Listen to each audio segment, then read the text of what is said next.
എല്ലാവർക്കും നമസ്കാരം. നമ്മുടെ ചാനലിലെ പുതിയൊരു വീഡിയോയിലേക്ക് സ്വാഗതം. ഇന്നത്തെ റെസിപ്പി ഒരു സ്നാക്സിൻ്റെ റെസിപ്പി കേട്ടോ.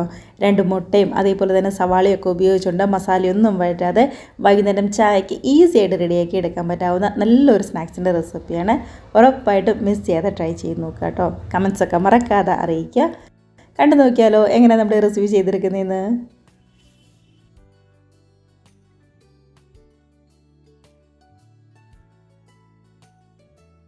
അപ്പോൾ മസാല ഒന്നും വഴറ്റാതെ തന്നെ നമ്മൾ ചെയ്തെടുക്കുന്നുണ്ട്. ആദ്യം തന്നെ ഒരു മിക്സ് ഒന്ന് റെഡിയാക്കി എടുക്കണം. അതിനായിട്ട് അത്യാവശ്യം വലിപ്പമുള്ള ഒരു ബൗളിലേക്ക് മീഡിയം സൈസുള്ള ഒരു സവാള ഇതേപോലെ ഒന്ന് പൊടിയായിട്ട് കട്ട് ചെയ്താണ് ചേർത്ത് കൊടുക്കുന്നത്. തീരെ അങ്ങോട്ട് പൊടിയാക്കേണ്ട, എന്നാൽ ഒരുപാട് അങ്ങോട്ട് വലുതുമാക്കേണ്ടത്. ഈ ഒരു വലിപ്പത്തിൽ അങ്ങ് കട്ട് ചെയ്താൽ മാത്രം മതി. അതിലേക്ക് ചെറിയൊരു കഷ്ണം ഇഞ്ചി ഇതേപോലെ പൊടിയായിട്ട് കട്ട് ചെയ്തുകൊണ്ട് ചേർത്ത് കൊടുക്കുന്നുണ്ട്. ഇനിയിപ്പോൾ പൊടികളായിട്ട് ഒരു 1/4 ടീസ്പൂൺ, അതായത് 2 പിഞ്ച് മഞ്ഞൾപ്പൊടിയും അതേപോലെ തന്നെ 1 ടീസ്പൂൺ ഗരം മസാലയും 1 ടീസ്പൂൺ തന്നെ മുളക് പൊടിയും കൂടി ചേർത്ത് കൊടുക്കുന്നുണ്ട്. ഇതിപ്പോൾ ഒരുപാട് എരിവില്ലാത്ത മുളക് പൊടിയാണ് ചേർക്കുന്നത്. കാശ്മീരി മാത്രമല്ല, ചെറിയൊരു എരിവുള്ളത് കൂടി മിക്സ് ചെയ്തിട്ടുണ്ട്. എരിവിന് വേണ്ടി 1/2 ടീസ്പൂൺ കുരുമുളക് ചതച്ചതും അതേപോലെ തന്നെ കുറച്ച് മല്ലിയിലയും കൂടി ചേർത്ത് കൊടുക്കുന്നുണ്ട്. നമ്മുടെ കുരുമുളക് പൊടിക്ക് എരിവ് കുറവാണെന്നുണ്ടെങ്കിൽ പച്ചമുളകോ അല്ലാന്നുണ്ടെങ്കിൽ ചില്ലി ഫ്ലേക്സോ ചേർത്ത് കൊടുക്കാം. ഞാനിപ്പോൾ ചേർക്കുന്നില്ല കേട്ടോ. അത്യാവശ്യം നല്ല കുരുമുളക് പൊടിക്ക് തന്നെ നല്ല എരിവുണ്ടായിരുന്നു. ആവശ്യത്തിന് ഉപ്പും കൂടി ചേർത്ത് ഇതെല്ലാം കൂടി കൈവച്ച് നന്നായിട്ട് തന്നെ ഒന്നുങ്ങ് മിക്സ് ചെയ്തെടുക്കണം. നമ്മുടെ സവാളയിൽ നിന്ന് നീരൊക്കെ ഇറങ്ങിയിട്ട് നന്നായിട്ട് തന്നെ ഒന്നുങ്ങ് യോജിച്ച് വരണം. ഇതേപോലെ. ഇനിയിപ്പോൾ നമ്മുടെ ഈ മിക്സിനകത്തേക്ക് മുട്ട പൊഴിഞ്ഞതാണ് ചേർത്ത് കൊടുക്കുന്നത്. അപ്പം ഞാനൊരു 3 മുട്ടയാണ് എടുത്തിരിക്കുന്നത്. അല്ലാന്നുണ്ടെങ്കിൽ 4 എണ്ണം വരെയൊക്കെ നമുക്ക് എടുക്കാം കേട്ടോ, കുഴപ്പമില്ല. ഇനിയിപ്പോൾ നമ്മുടെ ഈ മുട്ട ചെറുതായിട്ട് കട്ട് ചെയ്ത് ചേർക്കുന്നതിന് പകരമായിട്ട് ഇതേപോലെ ഒരു ഗ്രേറ്ററിൽ വെച്ച് നന്നായിട്ട് തന്നെ ഒന്നങ്ങ് ഗ്രേറ്റ് ചെയ്തെടുക്കാം. അപ്പോഴാണെന്നുണ്ടെങ്കിലും മുട്ടയുടെ വെള്ളയും അതേപോലെ തന്നെ മഞ്ഞയൊക്കെ ആണെന്നുണ്ടെങ്കിലും ഒരേ വലിപ്പത്തിൽ നമുക്ക് കിട്ടും. അതിന് വേണ്ടിയിട്ടാണ് കേട്ടോ. ഇതേപോലെ ഒരുപാട് അങ്ങോട്ട് പൊടിയൊന്നും പോവാതെ നന്നായിട്ട് തന്നെ നമുക്ക് കിട്ടുന്നുണ്ട്. അപ്പോൾ എടുത്തിരിക്കുന്ന 3 മുട്ടയും ഇതേപോലെ തന്നെ ഒന്നങ്ങ് ഗ്രേറ്റ് ചെയ്തെടുക്കാം.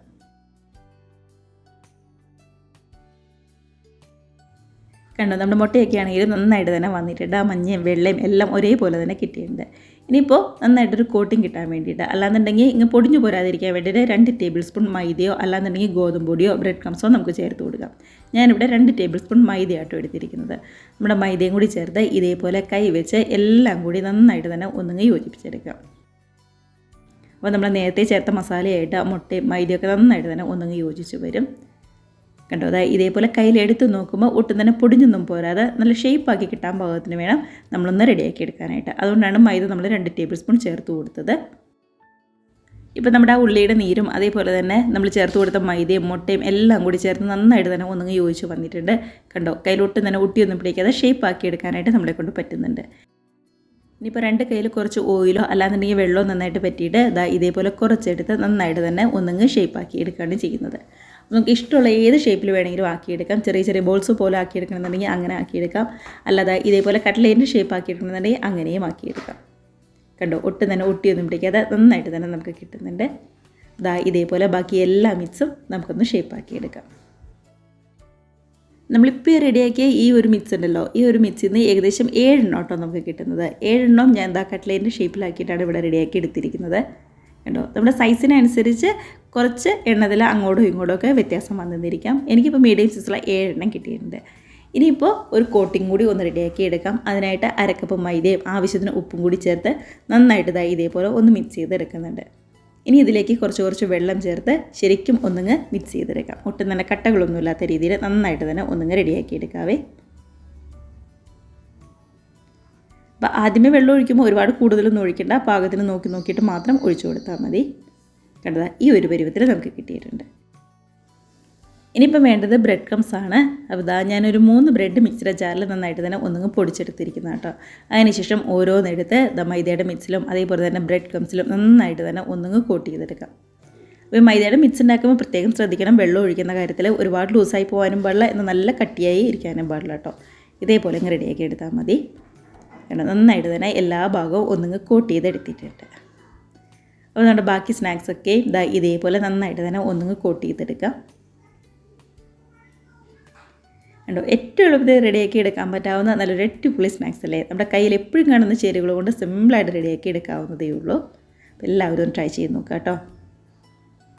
അങ്ങനെ 7 എണ്ണം നമ്മൾ നന്നായിട്ട് തന്നെ ഒന്നുങ്ങ് കോട്ട് ചെയ്തെടുത്തിട്ടുണ്ട്. ഇനിയിപ്പോൾ ഒട്ടും തന്നെ സമയം കളയാതെ നല്ല ചൂടായ ഓയിലിലേക്കിട്ട് അങ്ങ് ഫ്രൈ ചെയ്തെടുക്കാം. അതിനായിട്ട് ഓയിലൊക്കെ നന്നായിട്ട് ചൂടായി കഴിഞ്ഞപ്പോൾ ഗ്യാസ് ഒരു മീഡിയം ഫ്ലെയിമിലേക്ക് മാറ്റി കൊടുക്കുക. അതിനുശേഷം റെഡിയാക്കി വെച്ചിരിക്കുന്ന ഓരോ സ്നാക്സും ഇതേപോലെ ഫ്രൈ ചെയ്യാനായിട്ട് അങ്ങ് ചേർത്ത് കൊടുക്കുക. ഗ്യാസിൻ്റെ ഫ്ലെയിം എപ്പോഴും ഒരു മീഡിയത്തിൽ മാത്രം വെച്ചിരുന്നാൽ മതി കേട്ടോ. ഇതേപോലെ ഒരു വശമൊക്കെ റെഡിയായി കഴിയുമ്പോൾ മറിച്ചിട്ട് കൊടുക്കുക. അതിനുശേഷം 2 വശവും റെഡിയായി കഴിയുമ്പോൾ കോരിയെടുത്ത് മാറ്റി വയ്ക്കാവുന്നതേ ഉള്ളൂ. ഒരിക്കലും ലോ ഫ്ലെയിമിലും അതേപോലെ തന്നെ ഹൈ ഫ്ലെയിമിലും വെക്കരുത്. ഏതൊരു സ്നാക്സ് റെഡിയാക്കുമ്പോഴാണെന്നുണ്ടെങ്കിലും. കണ്ടതാ നന്നായിട്ട് തന്നെ വന്നിട്ടില്ലേ? 2 വശം മുരിഞ്ഞ് ഒരുപാട് കളറൊന്നും മാറാതെ പാകത്തിനായിട്ട് കിട്ടിയിട്ടുണ്ട്. അപ്പോൾ ഇത് കോരിയെടുത്ത് മാറ്റി വെച്ചിട്ട് അടുത്തതും ഇതേപോലെ തന്നെ നമുക്കങ്ങ് ഫ്രൈ ചെയ്തെടുക്കാം.